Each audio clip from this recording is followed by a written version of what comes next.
আমি তো এসেছিলামই আমার ভারপ্রাপ্ত চেয়ারম্যান তারেক আমার সঙ্গে দেখা করতে, কারণ আমি আপনার দায়িত্ব পালন করছি মহাসচিবের। উনি আমার এখন অ্যাক্টিং চেয়ারম্যান, এবং আমাদের যে রাজনৈতিক যে পট পরিবর্তন হয়েছে এরপরে ওনার সঙ্গে আমাদের ডেইলি কথাবার্তা হয় আপনার আপনার সে জুমে, স্কাইপেতে,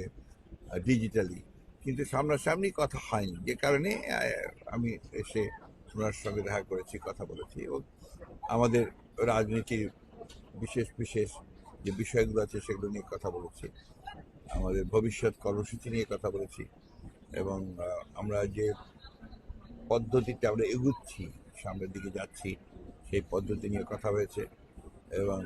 একটা ওয়াইড আপনার পরিধি নিয়ে কথা হয়েছে। এবং নিঃসন্দেহে আমি ব্যক্তিগতভাবে অত্যন্ত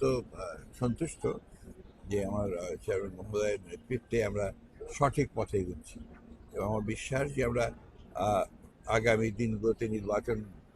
যখন আসবে তখন সেই নির্বাচনে আমরা তার নেতৃত্বে আমরা অত্যন্ত ভালো ফলাফল করতে পারবো। কারণ উনি এই কালের সঙ্গে সঙ্গে, বয়সের সঙ্গে সঙ্গে উনি আপনার অনেকগুলো গুণাবলী অর্জন করেছেন, যেগুলো আপনার একটা রাজনৈতিক দলকে নেতৃত্ব দেওয়ার জন্য অত্যন্ত জরুরি, এবং উনি সেটা অর্জন করেছেন। এবং আমি অত্যন্ত কনভিন্স যে তার নেতৃত্বে আমরা বিএনপি শুধু নয়, গোটা জাতি উপকৃত হবে। এবং যে সমস্যাগুলো আমরা ফেস করেছি 15 বছরে, ফ্যাসিস্টদেরকে আপনার বিতরণ করে সত্যিকার অর্থে একটা গণতান্ত্রিক একটা রাষ্ট্র যেন আমরা নির্মাণ করতে পারি, সেই কাজটা আমরা করতে পারবো তার নেতৃত্বে। না, এটা মেসেজের ব্যাপার তো আছে, সেই সঙ্গে আপনার বাস্তবতার ব্যাপার আছে। তো দেশান্তী বেগম খালেদা জিয়া লন্ডনে আসবে চিকিৎসার জন্য, তার চিকিৎসা মোটামুটি আপনার সবই প্রায় ঠিকঠাক হয়ে গেছে, এবং তিনি খুব শিগগিরই তিনি লন্ডনে আসবেন চিকিৎসার জন্য। আর একইভাবে আমাদের ভাবতে চেয়ারম্যান তারেক রহমান সাহেব দেশে ফিরবেন যখন আপনার প্রয়োজনটা হবে, এবং যখন আপনার আমাদের যে মামলাগুলো আছে ওনার বিরুদ্ধে, সেই মামলাগুলো আপনার একটা যৌক্তিক পর্যায়ে শেষ সময় আসবে, এবং পরিবেশটা যখন আপনার অত্যন্ত অনুকূল হবে, সেই সময় নিশ্চয়ই তিনি দেশে যাবেন, সে ব্যাপারে কথা। আমার সঙ্গে যখন আপনার আমাদের দলের যে মিটিংগুলো হয়েছে সেখানে সেই বিষয়গুলো আনা হয়েছে, আমরা যখন প্রাইভেটলি কথা বলছি সেই বিষয়গুলো আনা হয়েছে। অবশ্যই আমি ফিরে গিয়ে এই বিষয়টাকে আপনার সরকারের গোচরে আনবো, এবং এটা যেন আপনার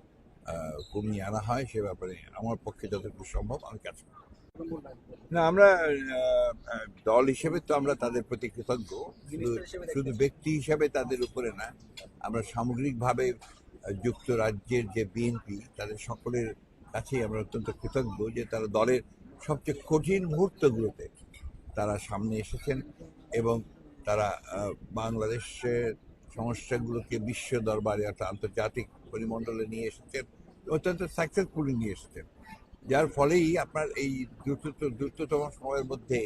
আমরা দেখলাম যে আপনার একটা ফ্যাসিস্ট গভর্নমেন্টকে আপনার চলে যেতে বাধ্য হতে হয়েছে। আমি বিশ্বাস করি যে তাদের নেতৃত্বে দল আরও বেশি শক্তিশালী হবে, এবং তাদের মূল্যায়নের কথা যেটা বলছে, জনগণ তো ইতিমধ্যে তাকে মূল্যায়ন করেছে, অবশ্যই তাদেরকে মূল্যায়ন করবে, দলও তাদেরকে মূল্যায়ন করবে সঠিকভাবে।